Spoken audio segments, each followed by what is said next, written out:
JFL Apocalypse, épisode 8, épilogue, la fin de la JFL confinée. 25 novembre 2030. Deux amis discutent ensemble en marchant dans les travées de Coubertin. Tu te rappelles le confinement JFL ? Oh ouais, on a eu chaud. On est passé tout près. Ouais, on est passé au bord du gouffre. Heureusement qu'il est arrivé. On n'y croyait plus, hein, même toi. Joker. S'il n'avait pas eu cette idée lumineuse, jamais nous n'aurions pu rejouer au basket. Et maintenant, nous sommes libres. We are free, comme dans le film Gladiator. Ah oui, je l'ai vu aussi ce film. Le comble, c'est qu'il était arrivé au club juste avant le confinement. À quelques mois près, il ne serait jamais venu et n'aurait jamais pu nous sauver. Ouais. Faut dire que penser à des fauteuils roulants pour sauver la JFL, c'était pas gagné. Ah non.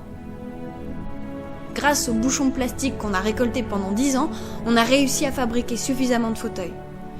Et tu savais, toi, que les bouchons plastiques pouvaient servir à fabriquer des fauteuils handi-basket ? Eh ouais, je le sais depuis 2020.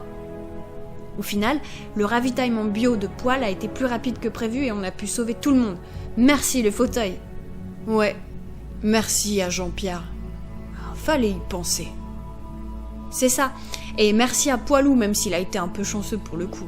Tout s'est enchaîné ensuite. L'équipe bar et le comité des fêtes se sont mis à fabriquer des fauteuils avec tout ce qu'ils ont trouvé dans le clubhouse. Entre deux parties de belote, ils ont utilisé les bouchons plastiques, des chaises, les fauteuils au fond du clubhouse, le tambour de David et la tireuse à bière qui servait plus à rien, il paraît. Ils en ont fabriqué plein de fauteuils roulants. Tu le crois, ça ? Julien Muth, pour se faire pardonner d'on ne sait trop quoi, a même customisé un fauteuil avec le logo triple K. En réussissant à approvisionner plus rapidement les équipes de héros, tout le monde a mangé à sa faim. La délégation sportive rassasiée a enfin écouté le projet d'Emilien et a réussi à faire bouger tous les licenciés JFL. Ils se sont même tous trouvés des points communs malgré leurs différences. C'est beau ça, non ? Enfin nourris, ils ont tous rempli le tableau de Jean-Philippe. Il n'y avait plus aucun trou, même le dimanche matin. Jean-Philippe n'en revenait pas. L'équipe com a enfin fait une pause à 20h pour chaque dîner et pour manger tranquillement ensemble. Par contre, ils n'ont pas pu s'empêcher de trouver des nouvelles idées de débat pour JFL TV. Et tu sais quoi aussi ? Jean-Cri a trouvé plein de nouveaux partenaires. Il a dit que les apéros confinement, c'était drôlement efficace pour les convaincre. Et au final, tu sais l'histoire des parents et des crêpes ? En fait, ils avaient fait demi-tour quand ils ont entendu un grand bruit venant du clubhouse. Un grand boum, qu'ils disaient. Impensable, non ? Poil leur a ouvert la salle avec son badge passe-partout. Les parents avaient même ramené du cidre. Une idée d'Amélie sûrement. C'était pas de la bière, certes, mais c'était mieux que rien.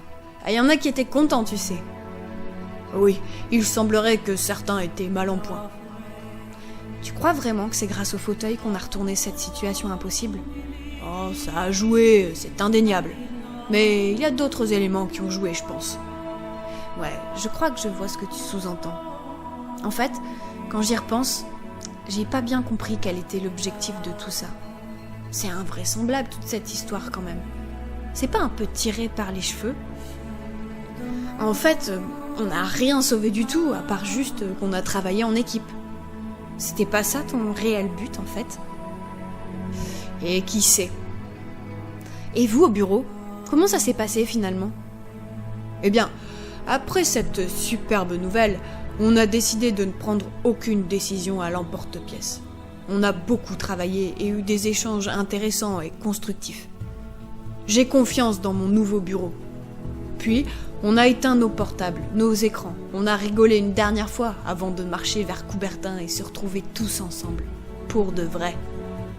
On va peut-être pouvoir fêter nos 110 ans.